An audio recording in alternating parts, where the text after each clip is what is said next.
Upacara peringatan Hari Otonomi Daerah ke-27 digelar di Pantai Losari, Makassar, Sulawesi Selatan. Kota Makassar mendapat penghargaan sebagai salah satu kota dengan penyelenggaraan pemerintah daerah terbaik di Indonesia.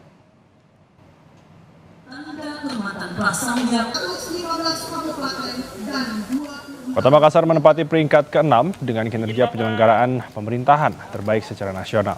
Penghargaan diraih berdasarkan evaluasi penyelenggaraan pemerintah daerah tahun 2022. Menteri Dalam Negeri Tito Karnavian mengucapkan selamat dan mengapresiasi pemerintah daerah yang berhasil meraih penghargaan sebagai penyelenggara pemerintah terbaik. Mendagri berharap peringatan Hari Otonomi Daerah bisa dijadikan momentum sebagai introspeksi untuk bekerja lebih baik dan berprestasi. Otonomi daerah sangat bagus, tapi kita perlu nanti membangun format yang lebih tepat lagi.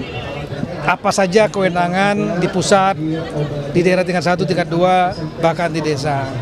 Dan ini kita dipusatkan di Sulawesi Selatan.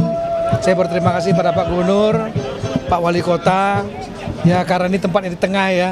Dan juga di sini kan banyak kulinernya, banyak hiburannya, penerbangannya juga gampang ya. Sehingga saya bersyukur, terima kasih banyak teman-teman kepala daerah yang hadir. Seluruh Indonesia 70% lebih hadir.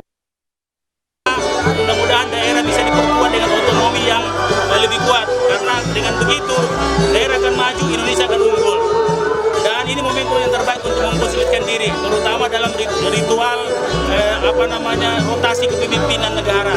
Ini momentum yang sangat baik sekarang. Penguatan program kerja Pak, termasuk adalah karena otonomi itu berjalan dengan baik, maka masing-masing daerah berkreasi dengan inovasinya untuk kemajuan masing-masing daerah untuk menopang kemajuan bangsa. Tadi menerima penghargaan Pak seperti apa Pak tanggapan? Alhamdulillah kita termasuk dalam 10 besar. Kita dulu pernah nomor 1, tapi kita sekarang sudah nomor 6 kembali.